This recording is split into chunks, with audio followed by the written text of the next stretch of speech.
E aí, pessoal? Hoje, nesse vídeo aqui, eu vou analisar minhas duas partidas mais recentes contra o Nakamura, jogadas no Arena Kings do chess.com. Foram duas partidas blitz bem legais. Para quem ainda não assistiu o vídeo dessas partidas, que eu já publiquei com os cortes da live, e quiser saber como foi ali ao vivo, né, a minha reação ao vivo, o que eu tava calculando, o que eu tava comentando das partidas, pode clicar aí para ser redirecionado pro vídeo, né, se você ainda não assistiu. Se você achar legal, deixa um like lá. Inclusive, antes que eu esqueça, se você gosta aqui do conteúdo do canal, gosta das aulas, né, dos vídeos, dos cortes de partidas, não se esquece de deixar o seu like aí e de se inscrever também para receber mais conteúdo de xadrez igual esse aqui que eu faço.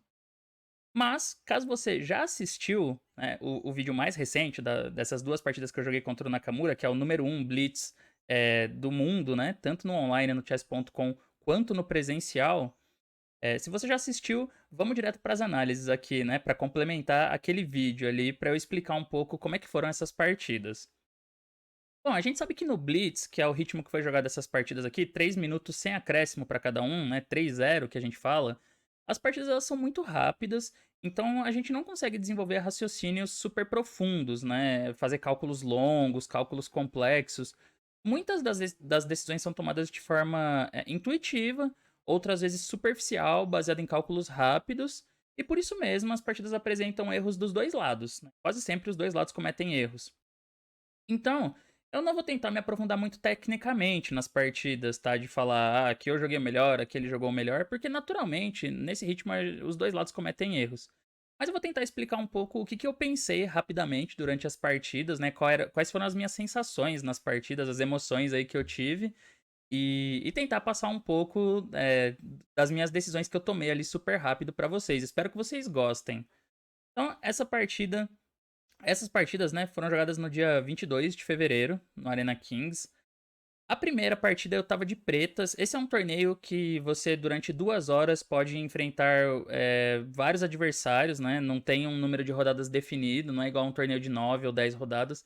Então, por isso mesmo, você pode acabar enfrentando o mesmo adversário mais de uma vez no Arena Kings. É assim que funciona. Justamente por isso que no mesmo dia eu joguei duas partidas contra o Nakamura. A primeira eu tava de pretas, eu vou até virar aqui pra ficar as pretas pra baixo, né? Pro meu ponto de vista. E o Nakamura jogou peão dama. Eu tava esperando, por ser um ritmo blitz, uma London, que ele joga bastante, né, sistema London. Mas foi C4 mesmo e a gente caiu na defesa eslava. Então a linha principal aqui D por C4, A4. Na eslava as pretas saem com o bispo. E agora ele jogou cavalo E5, que é uma variante bem agressiva. A opção clássica, assim, o lance principal clássico é E3. Aí joga E6, bispo toma, bispo E4. Dois lados desenvolvem as peças, né? As brancas tentam jogar com E4, põe a daminha E2, cavalo BD7 e segue o jogo aí com vários planos para os dois lados. O cavalo E5 é uma linha mais agressiva e mais moderna também. Ele toma de cavalo em C4, né? Cavalo BD7, cavalo C4. Tentei perseguir a troca aqui. Ele volta para E5. E agora eu joguei A5 para ter uma segurança aqui pro meu cavalo, né?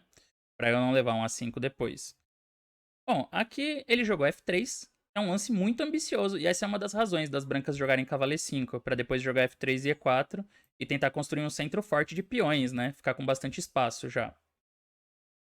Outras opções mais calmas são E3 ou G3. Mas enfim, ele jogou F3. E agora o lance é cavalo FD7. Tentando desalojar o cavalo de E5 ali das brancas logo, que é uma peça bem forte, né? E ele jogou aqui E4 mesmo. Essa variante é possível, mas a principal aqui é tomar em D7, cavalo toma, e aí as brancas fazem E4 e bispo G6, com um jogo bem complexo, assim, também posições muito tensas e com chances para os dois lados. Mas ele jogou E4 direto.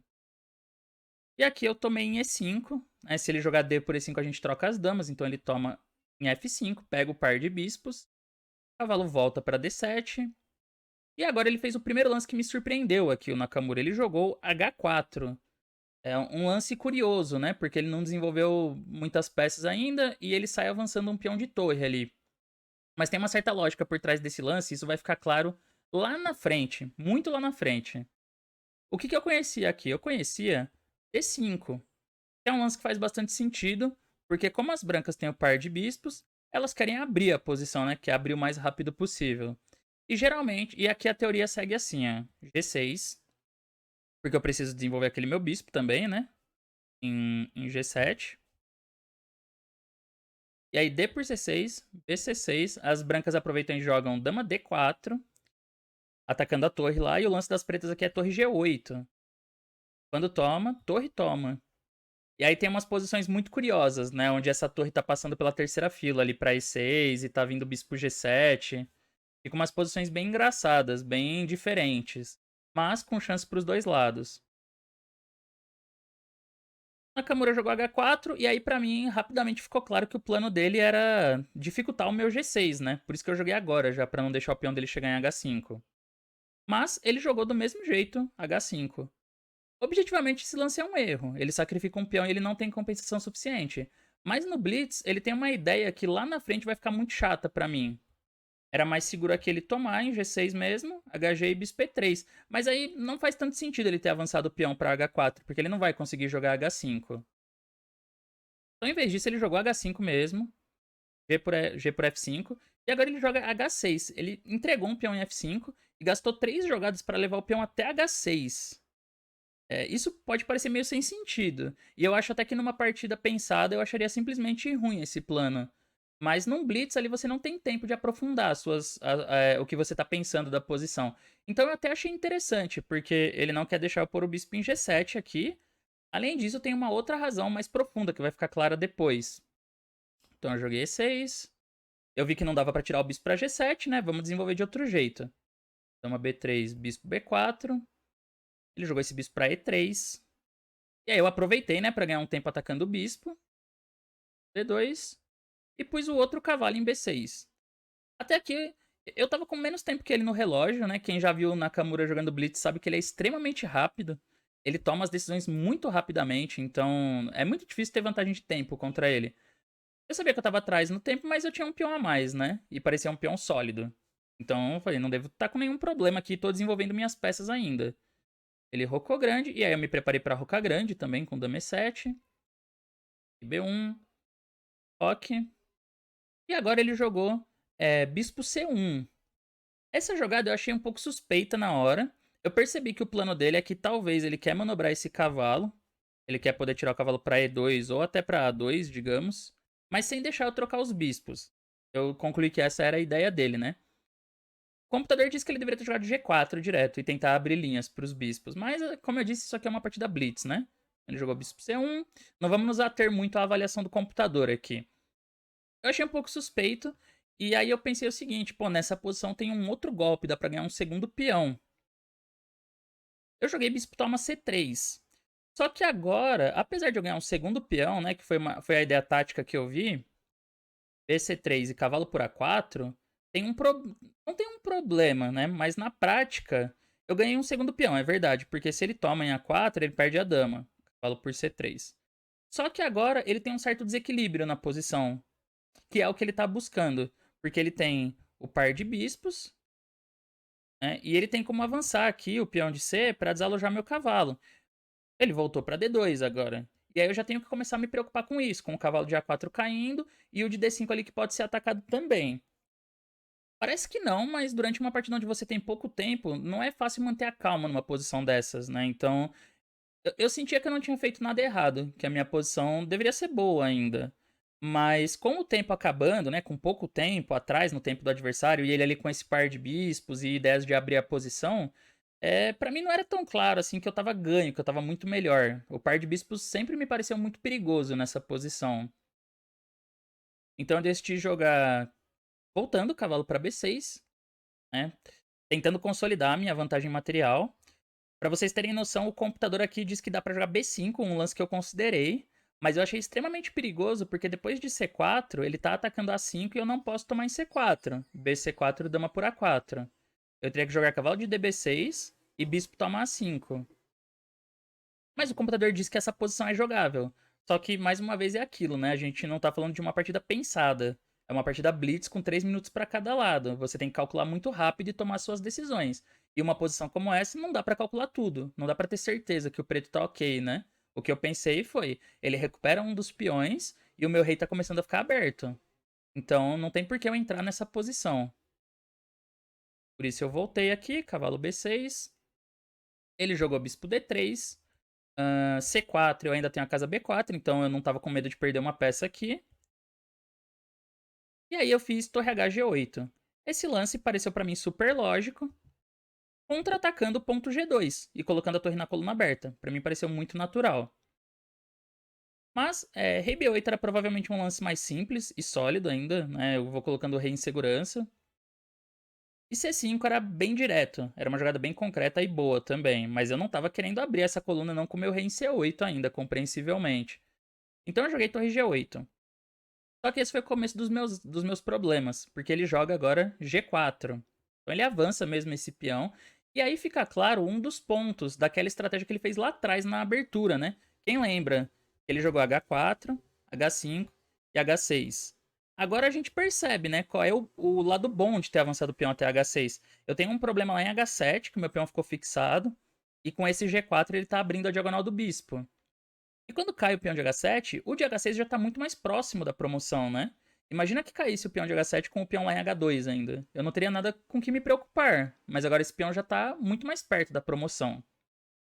Para uma partida com pouco tempo, é o tipo de problema que começa a deixar a gente nervoso, assim, né? Começa a parecer realmente que é incômodo aquilo que não vai ser tão fácil de resolver. Então eu, numa reação meio automática, joguei A4, ganhando um tempo em cima da dama. Até dava pra jogar aqui F por G4 mesmo. Entregar H7. E quando o bispo volta, G por F3 e o peão de H tá sob controle. Era o que eu poderia ter feito. Eu continuo tomando os peões dele e tá meio controlado, assim, né? Não tá fácil de promover o peão. Mas pra vocês terem ideia, nessa posição as pretas têm 3 peões a mais e o computador ele dá uma vantagem clara, apenas. 3 peões a mais, geralmente uma peça, né? Mas aqui ele dá uma vantagem de 1 ponto ou menos de 1 ponto. O que significa, né? O que pra mim significa na prática é que o par de bispos, o peão passado, essa ideia aqui de avançar o peão de C4 podem ser perigosas mesmo, bem perigosas. E a posição ainda não tá nada definida, tem muito jogo ainda e muito perigo pros dois lados. Eu joguei A4, dama B2, e agora eu me arrependi, né, do meu lance anterior. Porque nessa posição a ameaça dele de C4 é muito mais perigosa. Eu não vou ter como pôr meu cavalo em B4. Não nos esqueçamos que isso era uma partida Blitz, então aqui eu já tava com bem menos tempo, assim. Eu tava com. Eu não lembro agora, né? Teria que ver o vídeo de novo, mas eu já tava aí com menos de 1 minuto com toda certeza. Então eu percebi que C4 era uma ameaça e decidi jogar C5. Tanto pra finalmente eu abrir um pouco a posição, mas também pra eu ganhar de novo, né? A casa B4 aqui pro meu cavalo se ele avançasse. Então ele jogou G por F5. E aí eu aproveitei a chance pra pôr a torre na sétima, torre G2. Ele jogou torre DG1 para tentar ganhar a coluna. Torre G8. Torre toma, toma. Ainda nesse momento eu achava assim que a posição era muito tensa, mas eu achava que eu não tava inferior. Eu pensava, não, isso aqui eu tô bem no jogo, né? Porque eu tenho uma torre bem ativa. Eu tenho um peão avançando na sexta ali, e a cravada não vai deixar ele tomar, né, de dama. E além de tudo, meus cavalos também podem ajudar na aula da dama. Por isso ele jogou dama C1. E agora eu fiz rei B8, um lance meio automático também saindo da coluna ali, né? Pra eu não ter nenhum problema na coluna C e poder tomar em D4. Mas, como a gente vai ver na partida, C por D4 era o certo aqui. C por D4 e rei B8. Isso era melhor. E na partida eu joguei assim, ó. Rei B8. E aí ele fez torre G1. Eu troquei. Agora eu tenho que lidar com a ameaça de dama G8, aqui essa dama entrando, né? E sempre tem problemas lá em H7. Eu joguei C por D4, só que tem uma diferença, que nessa posição ele pode jogar dama D4. Se eu tivesse tomado direto em D4, ele teria que tomar de peão e aí rei B8, né? Então é diferente porque ele não tem essa casa para dama, e quem lança um contra-ataque ganhador agora são as pretas, dama A3. Mas, apurando e com pouco tempo, é muito difícil de perceber esses detalhes. Então eu troquei as torres e tive esse problema. Agora ele conseguiu ativar a dama. Aqui eu já tava realmente com muito pouco tempo, sem tempo praticamente. E aí eu acabei perdendo a partida fazendo o erro decisivo aqui. Dama A3. Mas é o que o desespero de ter pouco tempo faz com a gente nessas situações aqui. Eu senti que a dama tinha que pegar um posto ativo na posição. Então eu pensei, vou jogar dama A3 logo. ameaçando um cheque aqui em B3. Aí ele jogou bispo C2 defendendo. E agora eu errei com E por F5. Só que pra vocês terem ideia, eu já tinha que jogar cavalo D7 aqui. Era o único lance que manteria minha posição controlada. Era a única jogada pra eu não perder imediatamente. Quando eu jogo E por F5, ele tem C4. E aí aquele tema que eu já tava preocupado lá atrás, né? Desde a abertura, que era levar um C4 e os cavalos não conseguirem se defender, aqui é onde eu pago caro por isso, né? Porque agora eu perco uma peça. Continuei com o cavalo B4. Mas aí, dama D6. Esse é o certo, né? Porque dama por B6 era a minha última armadilha aqui. Dama A2 e eu dou mate. Só que ele joga dama D6 e pega o cavalo de B4. Se eu jogo dama por F3, dama A5 e eu perco o outro cavalo, né? Pior ainda. Então eu joguei dama por B4 e tentei desesperadamente secar os peões. Sair atrás dos peões das brancas. Porém, quem ganha a partida aqui é aquele peãozinho lá que sobrou em H6 que ele avançou lá atrás. Ironicamente, né? Ele voltou aqui. Cavalo G5. Logicamente, se ele avança, eu vou tomar em H7. E ele tem que me dar mate com um par de bispos aí. Mas ele jogou bispo D2, né? E esse lance resolve bem, assim, porque agora eu não consigo sacrificar o cavalo pelo último peão. Então, como vocês podem ver, foi uma partida interessante. Eu tive uma posição boa desde a abertura, né? Mas sempre muito tenso e sempre uma posição onde não era fácil de eu perceber, assim, parar e pensar com calma e falar: não, tô melhor, tô ganho, tô com uma vantagem grande. A posição sempre parecia bem tensa e sempre parecia que eu tinha que me preocupar com alguma coisa, né? Que eu tinha alguns problemas pra resolver. No fim das contas, esses problemas, como a pressão ali no peão de H7 e mais o apuro de tempo, contribuíram aí pra eu acabar pendurando no momento crítico, né? Mas foi uma partida interessante.